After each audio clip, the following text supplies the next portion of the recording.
treatment, knowing so certainly it is done, that we say together, and so it is. Alrighty, everyone. Merry Christmas. I'm going to get a drink of water before we get started here.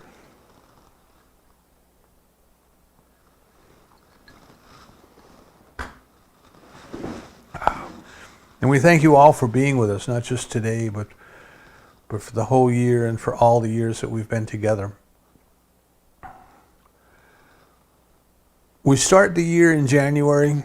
We always start going back to the basics by asking ourselves, what is it that we believe about God? And why do we believe whatever it is that we believe about God? And then we kind of work our way through the whole year until we get to the Christmas season, which is about the mystical experience of the presence of the divine, realizing the presence of the Christ that is within us, the place where the divine has become human. And it is, as I said over the last couple of weeks, it is something that is beyond words. And so the Upanishads will tell us that which is beyond words, but from which words come. That which is beyond thought, but from which thought comes. It is an experience. It is an experience of the divine. It is not an essay. It is not an article we can write. It is simply is. It's the isness. It is the suchness. It is the I amness that the different religions tell us about. So because this experience is something that is beyond words, it is often alluded to in symbols, in symbolism. Where the words fail us, the symbols seem to give us a handle, right? A handle to grasp that which is ungraspable. And we kind of relate to the symbols. And Carl Jung, in his book, Man and His Symbol, tells us, there's certain symbols that are common to people of all times and of all places. There's certain symbols that seem to hold a deep significance to humanity. And exploring, what does that symbol mean to us? What is it all about? What is it? Not that there's only just one meaning, but what does it mean to me? See, this is kind of where our growth is. Joseph Campbell, in his works, in looking across the different mythologies of the world, he borrowed from a German philosopher, and he says there's certain fundamental ideas that seem to bubble up through human consciousness in different times, in different places. And the ideas, at the essence of the ideas, they are the same. But in the expression of the ideas, they are expressed in the costume, in the characters, in the characters and in the culture from which they arise. So we want to kind of consider that there is this idea, there is this concept that wells up within us, within each and every one of us, wells up within different cultures, wells up in different personalities. And the idea is that you and I, we are more than just mortal human beings. That there is a spiritual nature. We can call it the soul, we can call it the presence within, we can call it the essence, we can call it many different things. But the concept that comes up is that we are more than a bag of skin and bones. We are, in fact, living representatives or living expressions of this divine love that has created all things out of itself. And in this awakening, in this kind of coming into this realization, which is not necessarily an intellectual understanding. Remember, we say these things are beyond the intellect. We walk the razor's edge. The intellect tells us that there's something beyond the intellect, but in order to get there, we have to let the intellect go. It is not an intellectual experience.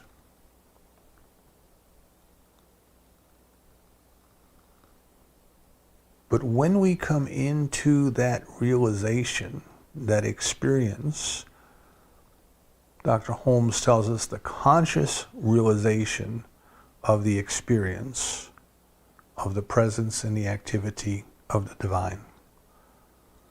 When we come into that, it is a sacred moment. It is not an egotistical moment.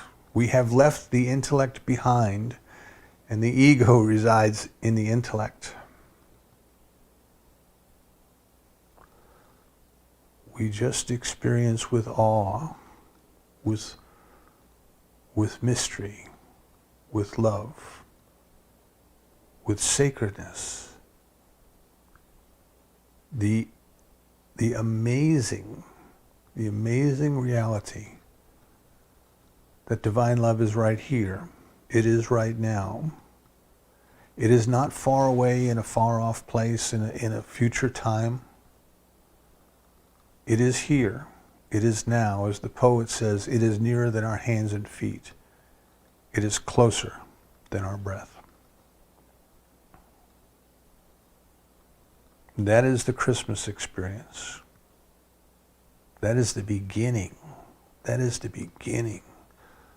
The birth of our awakening to our own spiritual nature. And that's why in the email I sent out last night, the title of today's talk is Your Christmas Story. Your Christmas Story. Emmett Fox tells us that if we look at the Bible, as he called it, which we would call Old Testament, New Testament, or the Hebrew Bible and the Christian Bible, however you want to describe it, he says that the characters in the Bible represent states of consciousness. And so he's talking about symbolism. And he says that each and every character in the Bible represents us when we are in that state of consciousness.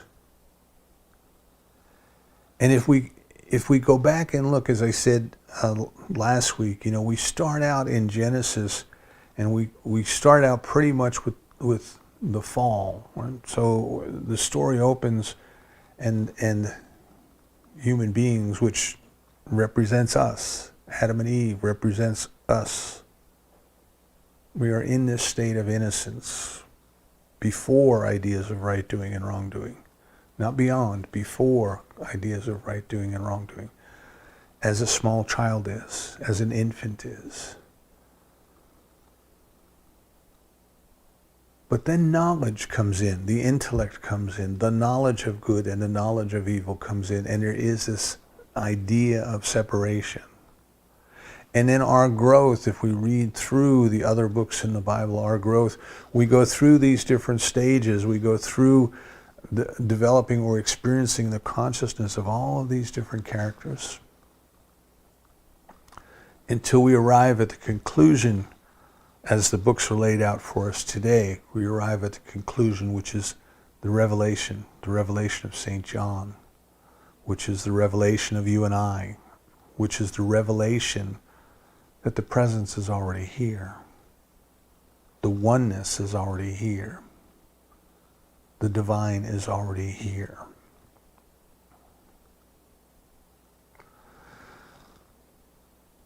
Now, what has happened to us, excuse me, I need to get another drink of water here.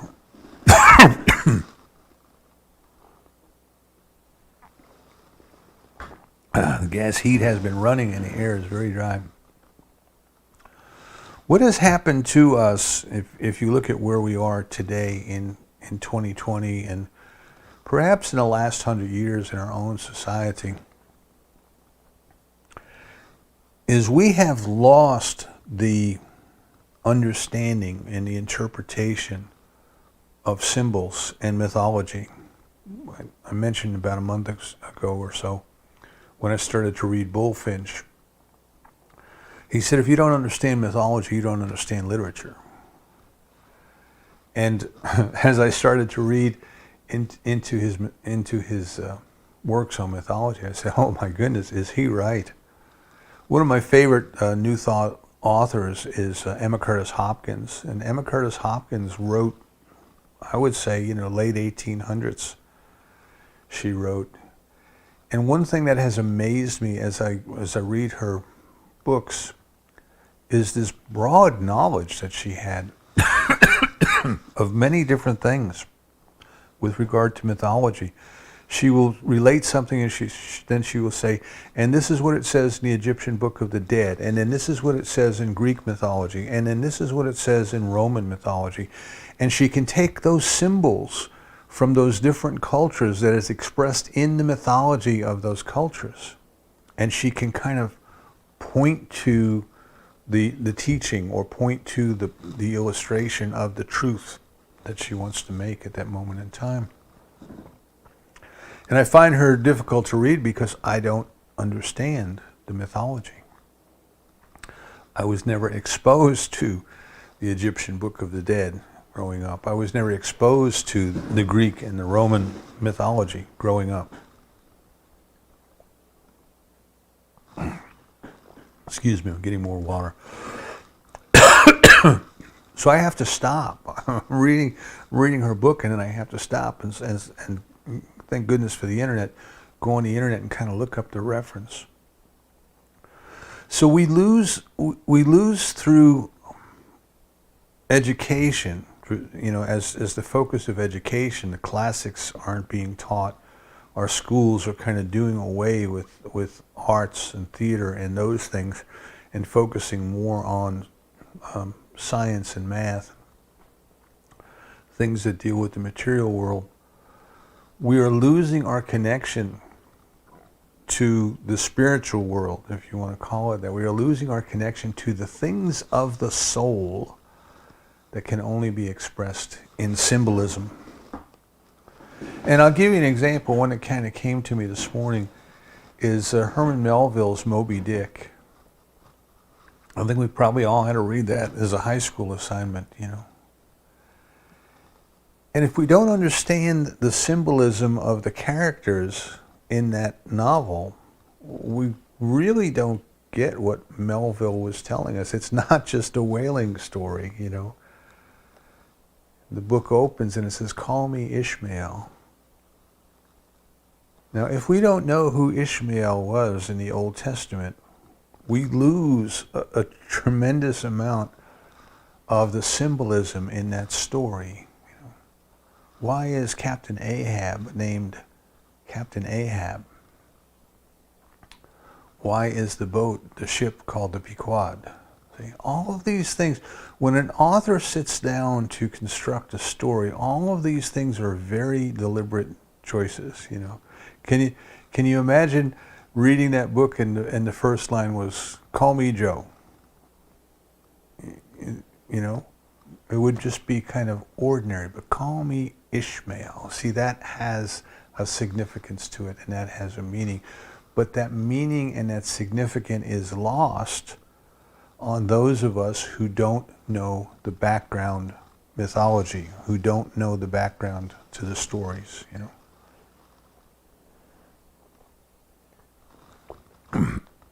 These characters represent something greater than their name. There's a deeper significance, a deeper meaning there. And we have to work at it a little bit to get to it. Even in modern day movies, especially in science fiction movies, the names of the spaceships and the names of the characters, are throwing back to earlier times. I do apologize. Throwing back to mythology. In the Matrix, the ship that they were on was the Nebuchadnezzar, and that was a king in the Old Testament, and it has significance. This was the king who took people into exile. So the reason I bring this into the discussion is that we are familiar with the Christmas narratives in the New Testament. It's impossible not to hear them, regardless of what our particular background or culture or religion has been. You know, they are repeated so often that we must have heard them. But unless we understand the symbolism that is associated with the place names and the character names and the people involved, we might just tend to, first of all, take it as just a story. You know, you might take it as a literal fact. Well, yeah, this is it. These are the names of the people, and that's it. We might just take it as a story and not contemplate the deeper meaning. Or what tends to happen is, if we don't understand it, we make up our own meaning. We tend to do that, you know. I mean, I remember reading Melville in high school, and I never stopped to ask who Ishmael was, you know. We just kind of make something up with that and go along. Yeah, well, maybe it just sounded good. Maybe it just had a snappy little tone to it or something. Why did he do that? Not important. Just have to read the book and make my book report. See? When it comes to Christmas, and I realize that I'm kind of wandering around here, but what we're going to get to is what is the symbolism to Christmas stories, but what does it mean to you? But when it comes to Christmas, here's an example of making up stuff. There is something within the human psyche that is prepared, if you will, or in awe of the solstice, of this time of the year, this December 21st, you know. Different cultures, different times, different places. Down in the other hemisphere, it's in June, but there's still something about the solstice. There's something about the light returning. We have Hanukkah, the festival of the lights. In India, we have Diwali, we have the festival of the lights. We have these different holidays, see?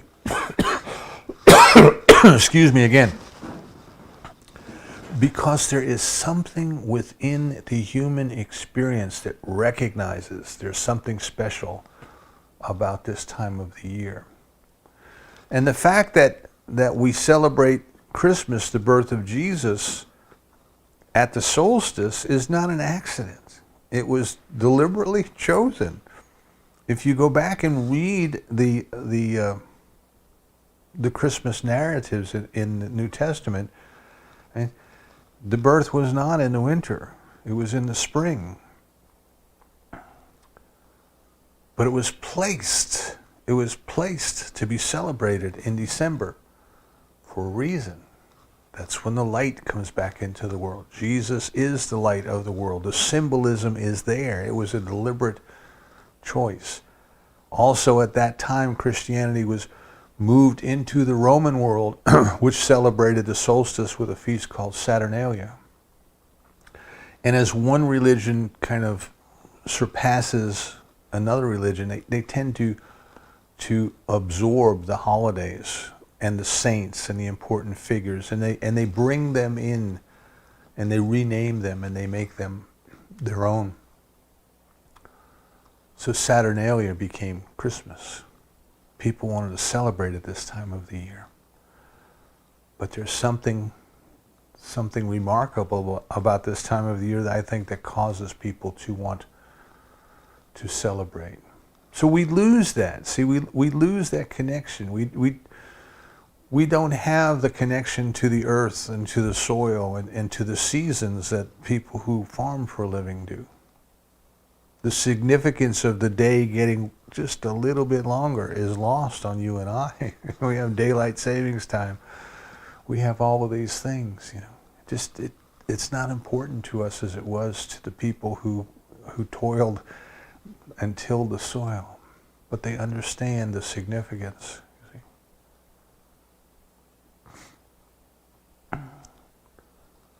So what we have to do, what we have to remember then is people wanted to celebrate. And the old ideas and the old customs and how you're going to celebrate. And so many different things came into what we now have today as Christmas here in our country that have nothing to do with religion or spirituality. You know, we've made them, we've kind of bent them kind of twisted them a little bit and brought them in. But so many of the things, the traditions that we celebrate here in our country for Christmas were not associated with the original Christmas. The Christmas tree, for example, excuse me, predates Christianity. Now, we look at the Christmas tree and we say, well, the Christmas tree is an evergreen and it is a sign of eternal life. And we put that meaning onto it. And that may be the meaning, that may be why in Germany they brought them in the home. But there was no Christmas tree there in Bethlehem at the time. Santa Claus, as we know, Santa Claus. Lori and I were watching a show about the origins of the Christmas in our country, and there was a man there who was an ad man, a marketer, and he just kind of smirked and he says, "You gotta admire the ingenuity of American advertisers, American ad men." He says, "We created a saint around a holiday based on shopping, and we have that saint who lives in a department store." He says, that's American marketing. So this whole idea then of what Santa Claus is and all these things, that has nothing to do with the true meaning of discovering the presence of divine love within us. So sometimes what we have to do, it's difficult for us, because if we do try to go back to the original symbolism, the original meanings, we don't get it. We don't understand it. It's like Bulfinch saying, you read a literature, but if you don't understand the mythology that the literature is referencing, you don't get it. It's lost on you. But it helps us from time to time to try.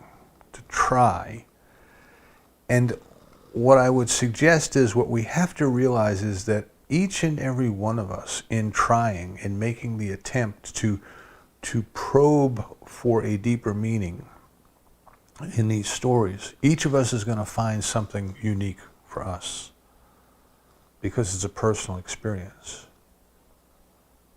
Divine love is going to speak to us in the manner that we are capable of understanding at this time. So that's what we want to do. We want to kind of look at the Christmas narratives, and we want to see if there's a meaning that we can extract from them that applies to our personal growth, to our discovery of the presence of the divine within. So one of the things that we want to consider is that these various stories, now there's really only two of the four synoptic gospels that talk about Christmas. Excuse me again. We have to remember that each of the gospels were written at different times in different places for different audiences. And for some of the writers of the gospel, Christmas was not important. But Matthew and Luke kind of bring it in. Now Matthew was kind of trying to point back to the fulfillment of prophecy, trying to reach back to the Old Testament and create a story, just like Melville created a story and a setting and a place that all together, they mean more than just the words on the page. And Matthew was kind of bringing in the scriptures from the past and saying, here, you see this is the fulfillment of prophecy. So we get genealogy from him. We get a little bit of background. Luke had a different purpose and a different audience in mind. But if we look, so we have to look across these two different narratives, and we have to try to combine these stories together. But one thing that we will notice is that visions and dreams appear throughout. I think it was Rocco Errico who said that more than 40% of what's contained in the Bible refers to visions and dreams, to mystical experiences. So we can't take things literally if they are involving visions and dreams. We have to understand that the visions and the dreams are full of symbolism, just like Carl Jung would tell us that the symbols in our dreams mean something other than what they appear to be.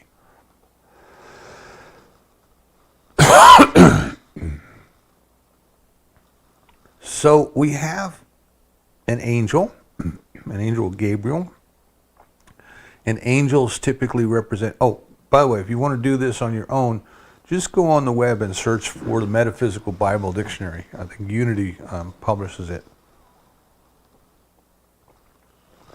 And it takes the different words and the different terms, and it tells you, it gives you a meaning for them, a metaphysical meaning. Now you have to keep in mind, how do you know that that's that's the only meaning? And that's why I say you have to be open to interpretation. You have to be open to your own guidance. But it helps you to start to look at things in a different way. Just as when your English teacher said to you, you know, why is Ishmael called Ishmael? It helps you start to probe in, to get a little bit deeper, to find in there. So we have these visions and dreams. You know, we have all of these things that are revealed in visions and dreams. And this is kind of the be still and know. This is when we are still, when we turn our attention to the divine. This is the intuition. This is the inspiration that we get. We notice that, so let me tell the stories, and we'll go back and look at the symbols, right? So we start out with Mary, who's a virgin. And it's mentioned several times that she's a virgin. She does not know man. She has not been with man. And it's kind of emphasized over and over again. So we have this, not only was she a young girl, she was too young to be wed, but she was engaged to Joseph. She was too young to live with him. And the angel Gabriel appears to her, right? And he says to her, you know, blessed art thou amongst women, you know. Hail Mary, full of grace. Those of you who grew up in the Catholic Church, remember this, you know. And she says, why are you saying this to me, you know? And he says, oh, let me tell you, you are chosen. You are going to have a child. He's going to be Emmanuel. God is with us. And she says, well, how can that be? How can that be? Because I don't have a husband. I'm a virgin. I don't know man. And he says, this child is from the Holy Spirit, and everything will be okay. And then there's the great fiat, and as we learned in school growing up, the great fiat. This is Mary's great proclamation of faith, you know. So thy will be done. Thy will be done. God's will be done unto me. And with that, the angel leaves, you see. At that moment, as we were taught, at that moment, this child was conceived of the Holy Ghost. And now Mary, carrying the Christ child, see, she is now above the angel in the pecking order, and the angel leaves. Now Joseph, who we're told is a good man, and he's engaged her, he finds out she's pregnant, and this is trouble, right? Because in those days, unwed mothers would be stoned. So he wants to spare her that. So he decides that he is going to marry her anyway, and then quietly divorce her in order to save her from the punishment of the time. But the angel appears to him also, you see. And the angel explains to him, don't worry, everything's okay. This child is of the Holy Ghost, is of the Holy Spirit. And everything is going to be okay. And of course he acts on that.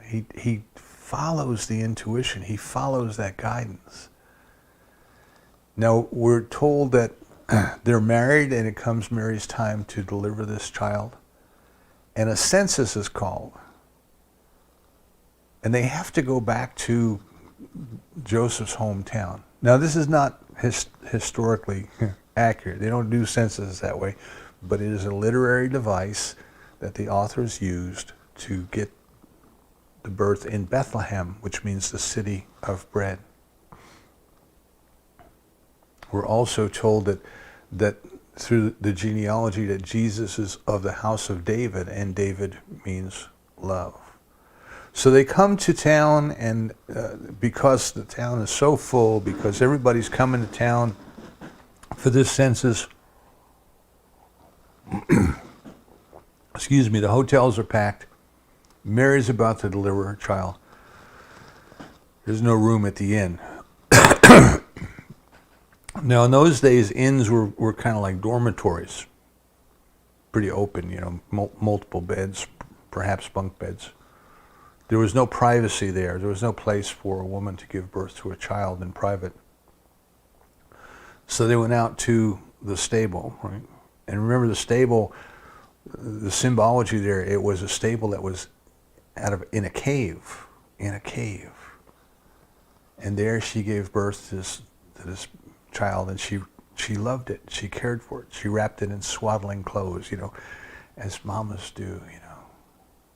Count its fingers, count its toes, rub its little head, love this beautiful child, and put it in the manger, you know, lay it on the hay for a bed. And of course, the image that we get when we pass all of the scenes, the nativity scenes in front of churches, is all of the animals that are around. All this is symbolism. All these are symbols. So now the angel goes and appears to the shepherds who are in the field watching their sheep, who wouldn't be in the fields in December. So we know that this is, again, a literary device. But the shepherds are watching their sheep. They're watching their flocks.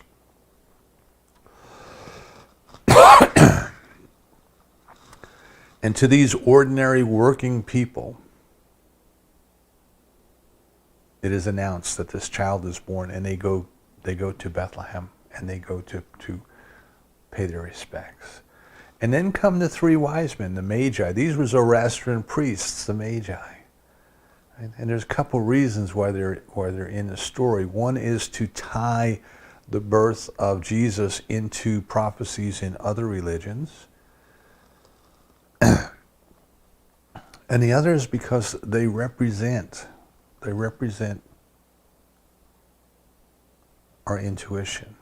They represent our inner knowing. So the Magi come, and they stop to see Herod. Now Herod, again, is symbolism. There was a Herod, but in the story, Herod serves a purpose. And they ask Herod, well, where's this newborn king? And Herod's taken aback because he's the king, you know. Who's the new king on the block? Who's gonna kill me and put me off my throne?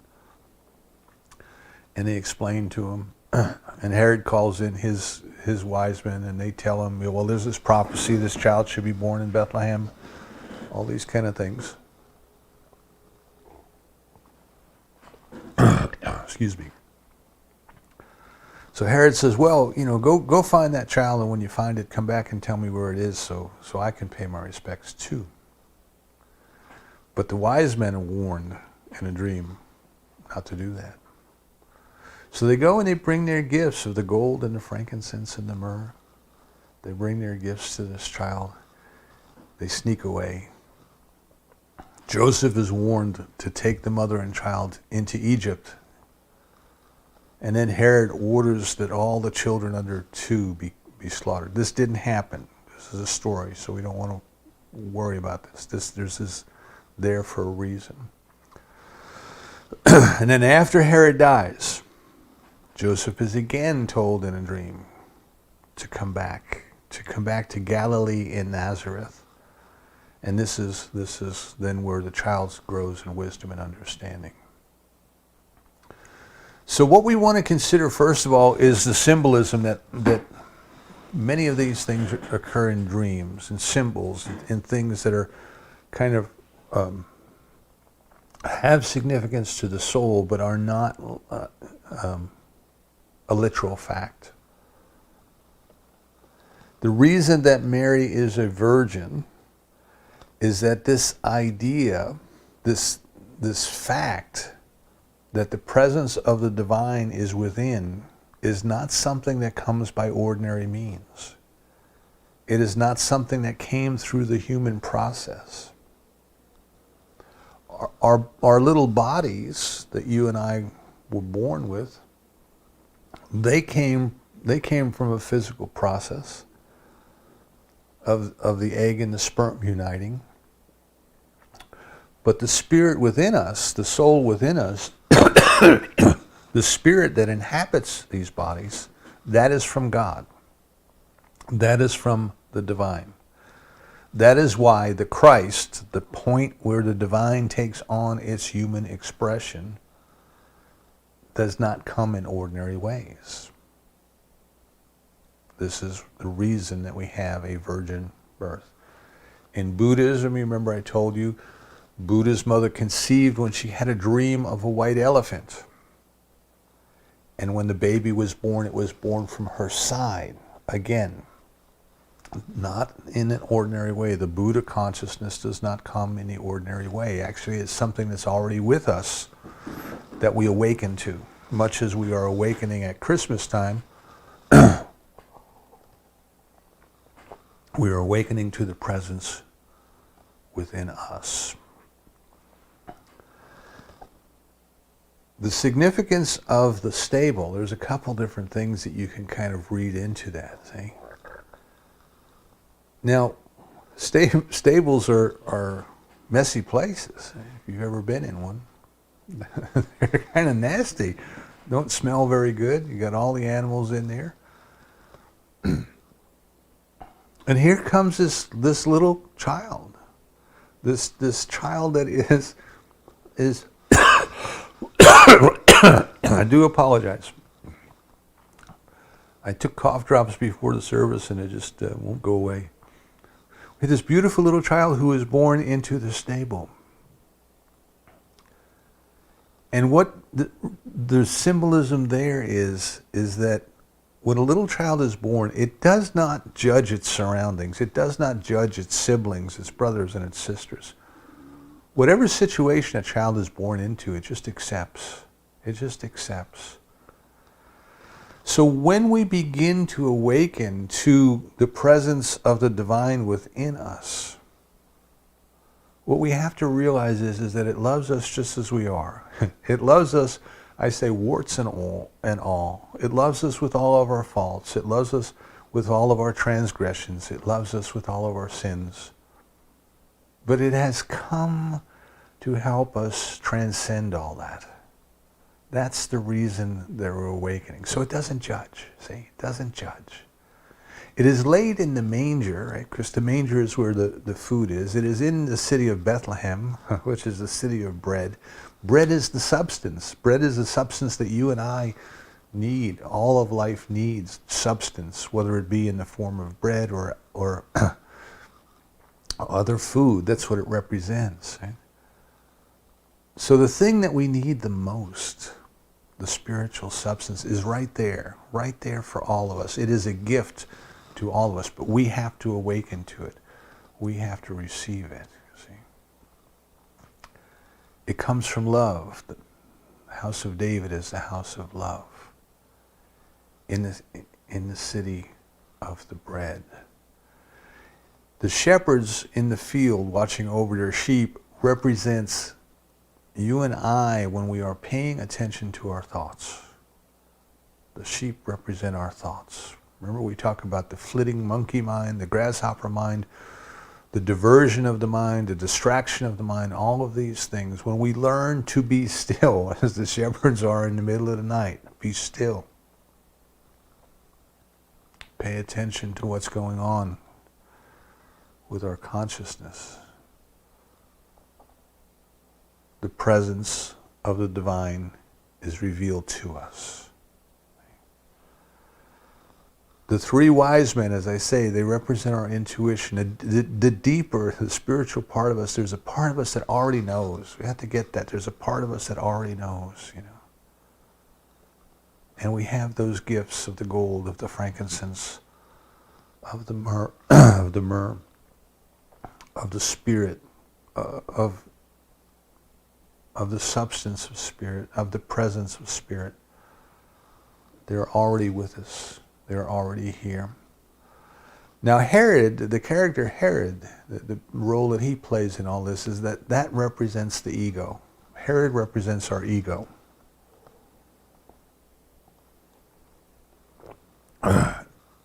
Herod is in charge. Our intellect is in charge. Our ego is in charge. And as you're aware, when we study the different teachings of the world, you know, this dissolution of the ego is an important part of our spiritual growth. And the ego is terrified of that. The ego does not want to be dissolved, you know. And we have to use it to dissolve it, which is why I say we're walking the razor's edge.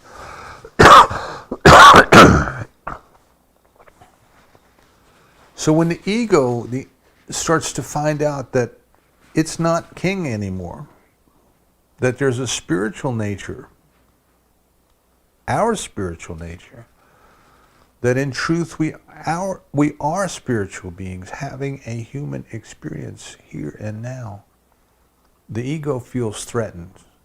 And when the ego feels threatened, it puts up a fuss. Right? It puts up a fuss and it tries to distract us from our spiritual growth.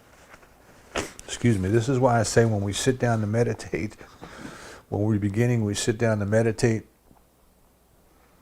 and we think, well, I'm just gonna simply count from 1 to 5. I'm gonna do single point meditation. I'm simply gonna count from 1 to 5. Well, you get to 2 and you're distracted. Your ego has taken you someplace else. You know, do you have enough gas in the car to get home? Do you need bread and milk on the way home? You know, what about that problem you left in the inbox at work? Yada yada yada yada yada yada. We were watching a video a couple weeks ago of a French monk, Buddhist monk, Matthew Ricard, and I love it. He said his teacher used to call that the blah blah blah neurons. So we try to be still and our blah blah blah neurons go around. We try to discover, we're looking for the presence of the divine within us, as us. And our ego feels threatened by that. Our ego feels threatened by that. And it tries to distract us. It tries to push it down. It tries to destroy it. You see. So Joseph, right? Joseph kind of represents the interpreter of dreams, and it represents spiritual growth. Joseph kind of protects that.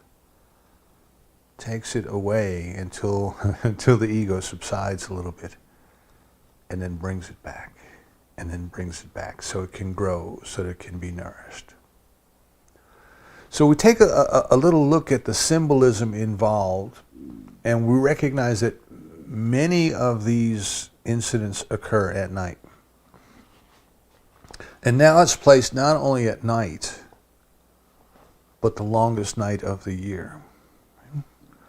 So what I take away from it, and you're going to take away something different, but I invite you to spend some time, go online, get the Metaphysical Bible Dictionary, or just sit, because what you need to know, the gifts of the gold, the frankincense, and the myrrh, your particular gifts are going to come to you from your intuition, from your sitting still, from your saying, okay, God, I am open, I am ready, I am receptive. Show me what I need to know. Lead me where I need to be this very day. But when we are in the darkest night of the soul, if you want to call it that, the longest night of the year, when we are alone, when we are afraid, all of these things, if we will stop and be still, and we will earnestly turn to the divine, see, then our angel speaks to us. Then divine guidance speaks to us. Then divine ideas speak to us. And then we start to recognize that we are not struggling in this world alone, but the very presence of the divine is with us. Now when we start to have that awakening, we may be ashamed. We may think, well, you know, my mind is a lot like a stable. There's just all this other junk going on, and here's this beautiful presence within me. And we have to recognize it is not judging. It has come to help us transcend the human experience. We can be aware then that the ego might put up a fuss. We might become frightened. We might become agitated. We might have all sorts of different emotions that are being thrown up as a way of distracting us from our spiritual growth. Excuse me. But what we can do is we can just know that that truth within us is more powerful than the ego. When the ego is old and tired and worn out, the love of the divine is still going to be with us. So this Christmas story then is one that was written thousands of years ago. It was written for a totally different culture than the one we have now. It used symbolism that is totally foreign to us. And what Campbell tells us is we, in the modern world, we can't go back and we can't take the mythology from the past. It doesn't mean anything to us. We have to have a new mythology. So what you and I have to do is we have to go back to this idea, this idea that divine love has created us out of itself, for itself. And it is up to us to discover it. And we have to put ourselves into this story. And we may have to change the symbols around a little bit so it has deeper meaning to us. So what is your Christmas story? What is your story about awakening to the realization that the presence of divine love is right here, right where you are? How will you nurture that story? How will you honor that story? How will you celebrate that story every year? A couple weeks ago I said that Meister Eckhart told his congregation on Christmas Eve that they were there to celebrate the birth of a baby 1,300 years before. But if people did not know what it meant to them personally, it may never have happened. It's kind of the same thing I'm suggesting now. Unless you understand that story and what it means to you, it's not going to help you. Now I want you to leave you with this closing thought. I'm giving you some homework to kind of take time to think about your story and your growth and your awakening and how you're going to nurture that presence within you, how you're going to keep it safe from the attacks of the ego and all of those things that are in there. At the solstice, there's very little change from the day before till the day after.